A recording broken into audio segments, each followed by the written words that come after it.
is finding your way. Good evening. I'd like to call to order the St. Charles City Council meeting for Monday, March 17th, 2025. Nance, can you please call the roll? Okatis. Here. Folks. Here. Bungard. Here. Munn. Here. Lencioni. Gem. Petula. Here. Wirball. Here. Besner. Here. Weber. Here. Tonight's invocation will be given by Alderman Petrilla.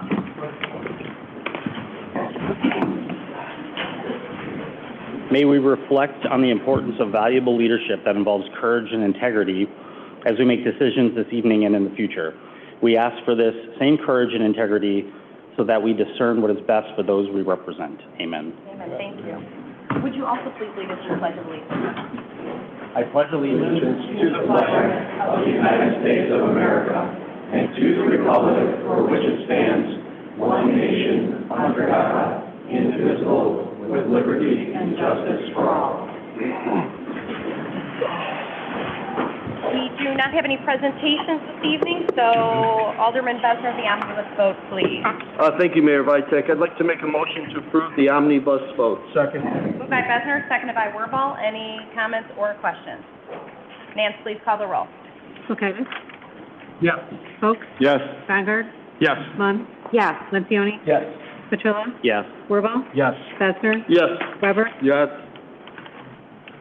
Thank you. We do not have any old business. Under new business, item A, presentation of a recommendation from me to approve the appointment of Heather McGuire to the Police Pension Board. Due to the police chief vacancy, I'm recommending City Administrator McGuire to be appointed to the Police Pension Board until the police chief is appointed. Move for approval. Second. Moved by Wirball, seconded by Lencioni. Does anyone have any questions? Nance, please call the roll. Okatis. Yes. Folks. Yes. Bungard. Yes. Munn. Yes. Lencioni. Yes. Petula. Yes. Wirball. Yes. Besner. Yes. Weber. Yes. Thank you. Under committee reports, government operations, Alderman Weber, anything further? Nothing further, Your Honor. Government services, Alderman Bongard, anything further? Nothing further, Your Honor. And planning and development, Alderman Lencioni, anything further? Nothing further, Your Honor. No? Do we have any public comment this evening? Please state your name at the podium. Hello there. My name is Michael Nelson. Hi. Nice to see you all and be recognized. I've started attending these meetings since October 2024. My family has lived in this area for the longest time. My dad has been a pastor at Hosanna Lutheran up on Randall for 39 years, and there will be a question sometime later about him and recognizing he's finally retiring. My mom has been a chaplain in Elgin, and she's been a pastor over in Lee. All of our cities are very interconnected. And my brothers, my sister, and I have lived inside and outside of the city area. I wanted to come up today and speak about voting because I personally care deeply about voting. I have for a decade plus at least. We have a system called the simple plurality, the first past the post system, which is straightforward. It is obvious. It is what first comes to mind with voting, but it is flawed. It's a deeply flawed system if you look at it. Mathematically, there are a lot better options. Socially, there are those that are better options. And that is without even getting into the political realm of what we could choose to use as a voting system. This here right now in St. Charles, without it being about anywhere larger than this, it's an election season. All of you have signs. We have signs up and about. This is a time when this matters. This is how we hear the voice of the people, the vox populi. For those who have been blessed and recognized by the voice of the people, and when that time comes, those that get to sit up here afterwards, I am calling on you soon to listen to, if I were to be presumptuous right now, the voice of the people in this moment of how we would like to be heard or how we think it could be heard better. Again, we have a system called the first past the post, a simple plurality. Whoever gets the most number of votes, that is who wins. Simple as whoever gets the most, good job, you're in, that's the solution. It is simple, it is obvious, it is straightforward, it makes sense when you think about it, but it is deeply flawed. One of the first things that you can see about this is the fact that we have a spoiler effect within that voting system. Something that we hear about is that if you don't vote for us or for them, if you vote for someone who is not capable and competent of winning, but you might agree with them, that you spoil an actual candidate. That citizens have to be strategic with their voting instead of actually sharing what they care about, actually following what their values are. They have to be strategic in how they try to get politics to occur within their city. This is not so in what I would like to suggest ranked choice. Within first past the post and simple plurality, there is a concentration of power to two sides. As the tides of victory go one way, then the other, one and to the other, we get polarization and we get partisanship. This is seen at larger scales, not usually within the city system, but this is something that we can easily see occurs. This is, I will tell you, mathematically because of the voting system we use. There are better options. In addition to that polarization and concentration of power, this system helps enforce a two-party system, meaning that there are no other options for moderates, middle ground, green parties, anything else. This is, I'll just tell you, and trust me, there is research I'm happy to share, mathematically true. It is hard to push against this. It is mathematically hard to push against the idea of us and them and pushing and further and further. It's called Duver's Law. It is known and named. This leads to aggressive attack campaigns, which we are all aware of and very, I will say, proud that I am not aware occurring in our city. Congratulations to us all. Thank you. But this can all be resolved if you start appealing not to a base that you're trying to get your base larger than their base, but when you appeal to people, to all people, and when you work in a ranked choice or instant runoff voting system. This doesn't change much of what people have to do at the ballot. What changes is that we count the ballots differently. Instead of who gets the most, we ask people, who do you want the best, and who else are you accepting after that? We count it differently, and we get a different result and a different type of result. I could speak more on this topic, but I want to leave this here. If I am asking that our city works to implement ranked choice voting, not in this election. This is too soon. This is just a time when it matters, and it seemed like a good time to bring it up. But I ask for our city to see what we can do to join with Alaska, Minneapolis, with San Francisco, the state of Maine, to join in using ranked choice voting so we can show the county, we can show the state that this is a positive result, that this can be implemented further. If we choose to do nothing, we are choosing partisanship, vitriol, and subversion of the vox populi. There are still going to be mathematical paradoxes in anything we choose. I'm a math and science person. Our world is imperfect, but we can choose the devil we choose to know.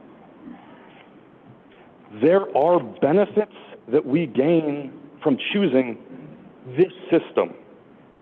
More representation of people's actual ideas, more broad and moderate views of the people who represent us, our representatives, and a much more civil system of government and of elections. Why should St. Charles choose this and care about what I'm speaking now? Once again, if we were to make a change, we could be proof that this should be taken seriously up the political ladder. This is a step that I, again, for decades, cared deeply. I think this is a good and right time for a conversation to be begun, and beyond that, I hope change happens because of this. Again, thank you very much for your time. Thank you, Michael. If you have materials that you'd like to give to the city clerk, those can be circulated in the minutes and for our city council. I shall certainly talk to them. Okay, thank you so much. Any other public comment? Sure, step up, please, and state your name for the record. My name is Tom Kruger. Can't read this, it's upside down. I live in St. Charles near Alice Davis School. And I wanted to talk about IMEA for, I think, about a minute and a half. So how much will it cost? Well, we don't know if we sign a contract, but we can estimate it. because we can look at our current expenditure for electricity, and Peter Sir was nice enough to do that. He looked at 5 consecutive years, and he told us that a good representative amount is $40.7 million a year. And if we extend the contract for 20 years, 40 times 20 is 800, and that's $800 million for 20 years, the extension. Of course, who pays for it? You know, it's not a budget item. It doesn't come out of the city budget. In fact, you don't have to float a bond to pay for it. It's all paid by business owners and citizens, and it just comes monthly, and people pay their bills, and that's how it's paid.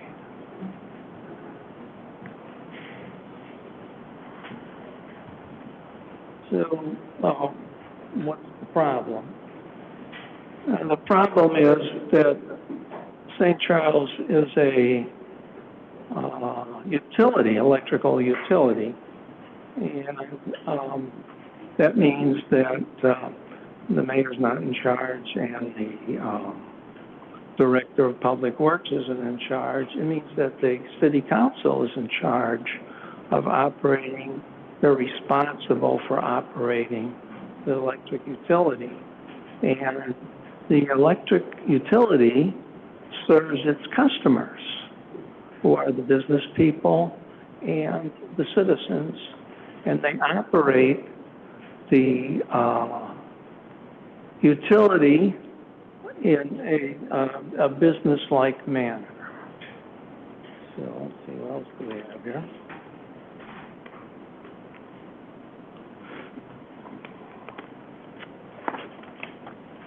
So the problem with the IMEA contract is that it doesn't pass the smell test. IMEA has a conflict of interest. It has ownership interest in 2 coal-fired power plants that supply about 15 to 20% of the power. And because they have a business interest, their duty is to make money on the investment that they made. That's their goal. And the goal for the City of St. Charles utility is to be responsible to the citizens and businesses and to give them lower cost electricity if it's available.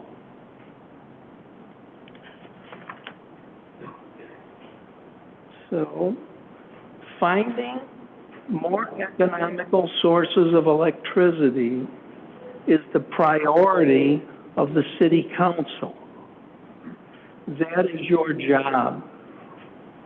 If you choose to sign the contract with IMEA now and prevent the possibility of finding cheaper renewable sources, you will prevent any possibility of finding cheaper renewable sources until 2055.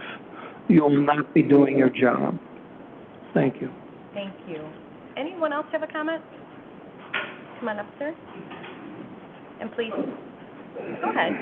Please state your name for the record. Sure. Good afternoon, Mayor, other persons, and citizens of St. Charles. My name is Jose Urzagaste. I have lived in St. Charles for more than 30 years. 2 sons that graduated from East High School. I was born in Bolivia, a country roughly 7 times the size of Illinois, with a population very, very close to the population of Illinois. In the last month, I learned that St. Charles was asked to renew a contract with Illinois Municipal Energy Agency, IMEA. That this agency operates the Prairie State Power Plant, and that the power plant provides electricity to St. Charles. Presently, most of the world is moving to renewable energy. Published reports indicate that at the present, in Europe, more electricity comes from renewables than sources like coal.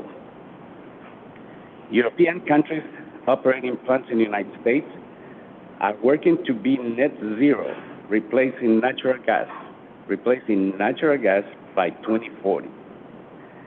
Is the cost of the purchased electricity from IMEA cheaper than other sources? I checked my last 3 bills, and the answer is no. The cost of the last 3 bills yield the cost of 16.8 cents per kilowatt hour, while the average in Chicago is around 15.9 cents. Coal is expected to be phased out by 2050. Do we need a regulation to tell us what is the right thing to do? We're the pride of the fox. It didn't feel very proud to know that we get electricity from a power plant that uses 80% coal. A past president in an inaugural address said, "We do these things not because they're easy, we do it because they are hard." The question should be, one way or another, with IMEA or other supplier, how soon can we move to renewable energy? This presents us with a challenge to be bold and innovative. Prairie State University is one of the deadliest coal plants in the United States. Soot pollution from the plant is responsible for 76 premature deaths annually. By 2035, 760 persons will prematurely die. Do we want to carry this in our conscience? I certainly do not. Thank you very much. Thank you. Anyone else have a comment? Oh, I think she was wanting to come up. You're fine. Please just state your name for the record. I'm Charlotte Schumacher. My name is Charlotte, and I'm a senior at East. As I'm sure most of you know by now, St. Charles has been getting its power from the Illinois Municipal Energy Agency, which uses 80% coal from 2 energy plants, one in southern Illinois and the other in Kentucky. The coal plant in southern Illinois is known as Prairie State Energy Campus, located in a town called Marissa. You may also be aware that Prairie State emits the most carbon out of all the coal plants in the state, and 7th in the country. According to Prairie Rivers Network, the plant has been attributed to 76 deaths a year, but with a population of 1,750, give or take, that's 4% of their population.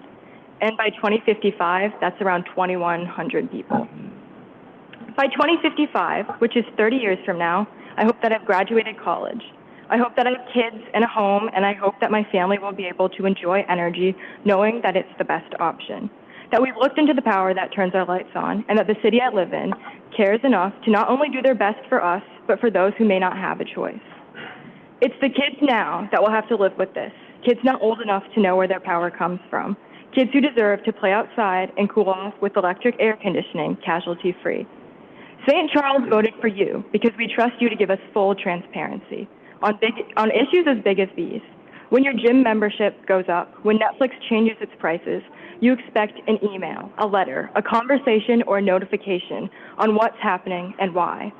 We do not expect any less from our local government. In fact, we expect more from the people who are elected in because we trust them to make educated decisions that we choose and are certain will benefit our community. This contract will lock us in for another 20 years for an unknown price, and our community has the right to say no to something as unknown as this. All we ask is to be informed, for our leaders to do what they volunteered to do and delegate this decision to experts that can properly research and study how our decisions will factor into our futures.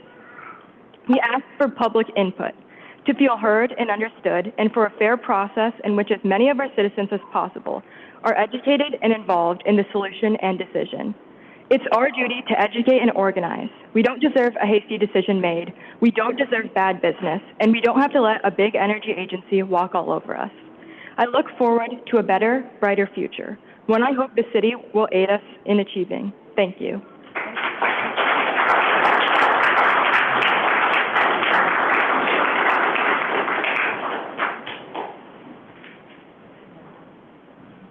Hello, council members and mayor.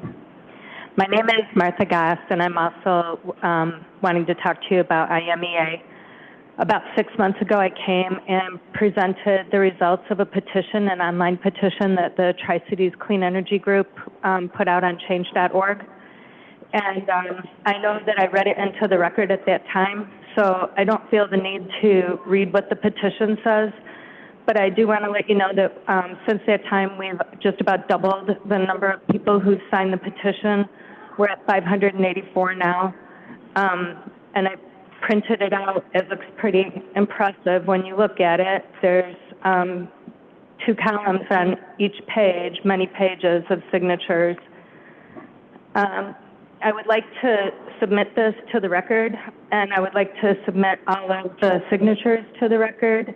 In addition, some of them are handwritten signatures, and I've included the petition that was routed around with that. I read that into the record several months ago, too, but I would like this to go into the record tonight. Thank you, sure. Thank you. Go for it. Any other comments? Michael, did you have another? Oh. Go ahead, sir. Hi, my name is William Napolitano. I'm a student at St.Charles East, and I just have, I would also like to talk about the IMA contract. So the contract is pretty bad business if you look at it purely from a business perspective. If you view it, if you take apart the way that it's 80% coal, which is horrible for the environment, and you view it purely as the fact that it's just a horrible business opportunity and they're trying to bully us into this contract, I think it's 2035. It's 2035 to 2055 that they're trying to get us to sign for. The signature is due on April 30th. That's 10 years early. They're trying to get us to sign 10 years early. We'll still have power if we say no from them for 10 years.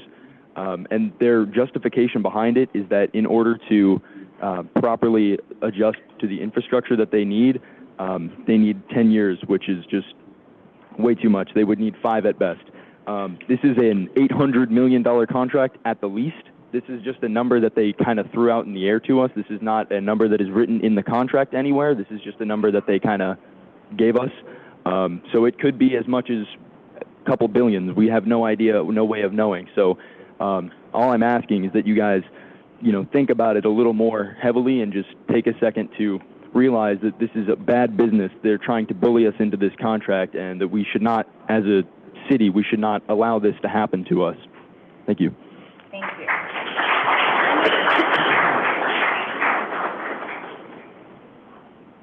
Good evening. I'm Isabella Ruiz. I would bring in amazing numbers, but they have already done that, and I just applaud you guys for doing your research. But I would just want to come in from a perspective of students, neighbors, parents, teachers. The people whom I have spoken to did not know about this issue. However, when I explained to them the details, they were incredibly shocked and just baffled that we would let ourselves get into this situation. I understand this is a tricky situation for all of us, but I believe that we can work through it, and I hope that you guys will be able to put up more information, because these people really do care about this topic. I very much care about it, and I have tried to explain to as many people as possible, and as I have explained to them, they have also decided to make changes into their routine and actually research this topic and try to get more involved with our city. And I think that's an incredible thing that we can all do together. Thank you. Thank you.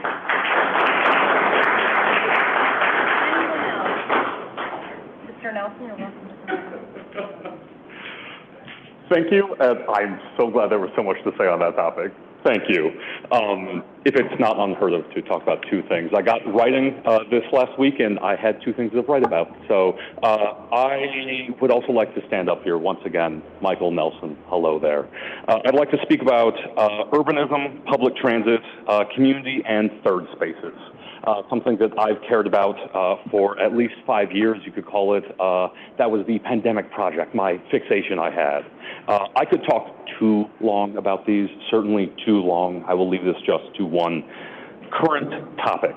I will say that it can have urbanism can have public transit, can have a social impact, a fiscal one, a communal one, and a business efficiency one. We can build communities together by by reducing the distance between different spaces within our community, getting our city to connect to others, by investing in ourselves, investing in the ability to have jobs nearby and to get people moved throughout our land. Currently, we have a gem. There is a gem within the greater Chicagoland area. The Metra system specifically, including PACE, including CTA, but the Metra system is a gem that I am amazed that we have and I'm proud of. It is heading towards a funding cliff, to a funding and fiscal cliff, a landslide bound to happen. I had a fun time reading the little magazines that they have in the fronts of all the different seats, and it was an interesting read. The Metra, CTA, and PACE will be facing major budget deficits starting in 2026 as federal COVID relief funds are projected to be expended. The Illinois legislature is aware of the looming shortfall and is working on a solution, but the clock is ticking. And if Illinois does not act by this spring, Metra, the CTA, and PACE will be forced to prepare for drastic service cuts and fare increases to balance revenues and expenses. We know that would be a death spiral, as higher fares and less service would drive away even more riders. Lawmakers may tie additional funding to changes in the way public transportation in Northeast Illinois is governed. That could include giving the RTA more powers in such areas as service coordination and fare integration, as the RTA recently proposed, or could mean combining all the region's transit providers into a single agency. They do make a call to urge your state representatives and senators to ask, and that is an action I plan on taking. I'm feeling very civil this week. But I bring this topic here to recognize that this is a gem, one that impacts us. And I recognize that we don't have a metro station here in our city. That's just one city south of us. So why should we care? It affects and assists our citizens. The ability for St. Charles residents to live here, pay property taxes here, to be attracted to and magnetized to the wonder of St. Charles and yet work in other cities in the downtown of Chicago, this is something that is beneficial to us. It lowers, simply having public transit lowers the barrier to existence and participation within our city, our community, and our society. It is a gem that not everywhere has. Having the Metro is a way for us to build communities. I'll speak to myself being able to use that system this last weekend and to get to know and have friends from around this greater area. This is an investment that we can have.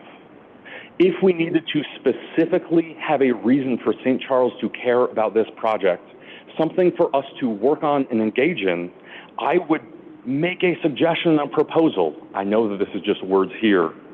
But what if we were to have a Fox River tram system along the Fox River on the side of Route 31, something that connects St. Charles to Geneva, so we can say, you can get from St. Charles to the Metro to the greater Chicagoland area. I'd suggest that this would be helpful if we went all the way to Elgin, perhaps Algonquin, down to Aurora, Yorkville, and Oswego. This is a project that can connect our communities, can be an investment in the investment socially in ourselves, and to give the opportunities for businesses to flourish. If we can get a walkable St. Charles, which we already have, connected to other cities, as the St. Charles Business Alliance likes to prove and tout, and if we can lower that barrier, that's an investment in ourselves. So thank you for your time once again. Thank you.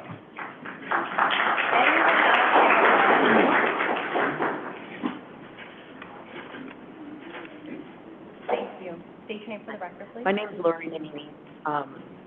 I'd like to address the IMEA contract as well. I'm a resident of St. Charles and a parent of 2 children, ages 3 and 6. I'm also a science educator at St. Charles East. I teach biology, AP Environmental Science, and Oceanography. Specifically, I'd like to address some of the realities of using coal for electricity. As some people may know, the EPA has mandated coal-fired power plants to reduce their CO2 emissions by 90% if they plan to operate beyond 2039. Carbon capture and storage is one of the main technologies that they're depending on to reduce their carbon dioxide emissions. Since 1972, oil and gas companies have been using carbon capture and storage for enhanced oil recovery as a way to collect carbon dioxide and inject it into wells to recover more oil. In the year 2000, it was rebranded as a solution for climate change, when in fact 70% of the carbon capture storage projects in 2022 were used for enhanced oil recovery, not CO2 emissions, reducing them from fossil fuels. The technology still is not able to be used as a large-scale commercial infrastructure that we need for the liquid carbon dioxide to stay underground forever after it's been captured. In the last decade alone, despite the $5.3 billion lawmakers have allocated between 2011 and 2023, and the $8.2 billion allocated by other federal programs between 2022 and 2026, carbon capture and storage has improved by 10%. Research has shown the process to recover, transport, and store the carbon dioxide to be energy-intensive, expensive, and inconclusive about its certainty for geological stability when storing it. Research has also shown massive investments and research and design needed to put into carbon capture and storage for the next decade for advancements to be made for their large-scale use. It is nowhere near the silver bullet people think it is for fossil fuels. Carbon dioxide is not the only concerning pollutant emitted by burning coal. Sulfur dioxide, nitrogen oxides, particulate matter, heavy metals such as lead, arsenic, cadmium, and mercury are emitted as well. Despite all the technologies used to minimize these air pollutants, burning coal is still the #1 contributor to acid rain in America and the #1 cause of mercury that poisons our seafood. It's the #2 contributor of particulate matter 2.5 that causes asthma, cardiovascular problems, and climate change. My own children are 3 and 6. They don't know anything about carbon dioxide, ocean acidification, ocean warming, or the 6th mass extinction being caused by us humans. All they know is that they love bugs, animals, swimming, going for hikes, and playing in the dirt. They don't know that the people who are supposed to keep them safe are making decisions about our Earth that would break their hearts. I believe that we all have something in common as aldermen and teachers. I think we stepped up into our positions because we care about people and want to make the world a better place. I ask that you just wait on this contract so more physically responsible options can be explored. And we can maybe live up to the people that our children think that we are by choosing a carbon and pollution-free energy source. Thank you.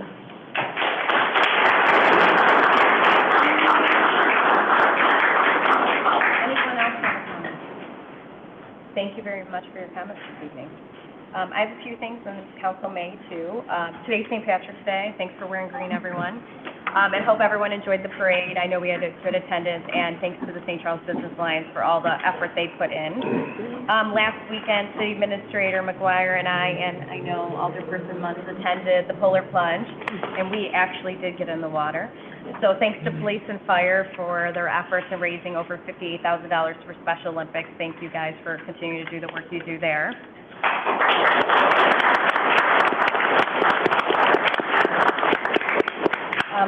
All you residents can get a head start on your spring cleaning because this free backyard waste collection begins this week on the 24th through April 14th. So stickers will be required after that, after the 21st, so don't forget about that.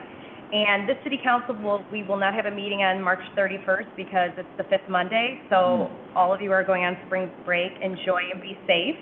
And I think many of you have probably seen on social media that our police department offers a vacation watch service for residents. So all you have to do is fill out a form for that, and officers will patrol your property while you're gone. So take advantage of that. Again, the high level of services this body has approved, and that's one of the services we can provide. And so with that, just enjoy spring break, and everyone stay safe for those who are leaving or staying. Does council have anything? Yes, Alderman Slakaitis. Thank you. I was just reading in the Tribune yesterday in regards to our push tax, and it said that in Waukegan, the appellate court has ruled that they can't collect the tax. Does that affect anything that we're doing with our situation? As of now, no, it doesn't. Okay. That case is one of 6 winding its way through the appellate courts, 2 in Waukegan, 1 in Hazelcrest, 1 in Oak Lawn, 1 in Cicero. So You've got two separate appellate court districts who have now made rulings, and by the way, all have upheld it. But now we run into the gamut of, are they going to go to the Illinois Supreme Court? My guess is probably yes, and as I said earlier, I think we'll have to stay tuned to see what happens. Okay, thank you. Thank you, Attorney Peppers. Yes, Alderman Warfel. So I asked this a few weeks ago if we're going to get an update regarding the IMEA for Government Services Committee coming up. And supposedly the Naperville report is complete. So is that going to be on the agenda for March? I don't think we're going to have it on the agenda for March yet. We are still working with that municipality. They have not actually released that report to the public yet, so we're still waiting for the finalization of that before we bring it forward to collect all the necessary information. So what about getting it on the agenda? Because I have questions I'd like to ask, and I would like to ask it in a public forum for transparency. If there are questions you want to ask, if you can submit those to staff, and then we can work on getting those addressed at that meeting. Yeah, I'll send the questions, and then that's great. Perfect, thank you. Thank you. Anything else from council? Anything from staff? No? Okay, we do not have an executive session, but we need to move into committee, so I need a motion to adjourn, please. So moved. Second. Moved by Besner, seconded by Petrillo. Nance, can you please call the roll? Kulkaitis. Yes. Folk. Yes. Bungard. Yes. Munn. Yes. Lencioni. Yes. Petrillo. Yes. Wirball. Yes. Besner. Yes. Weber. Yes.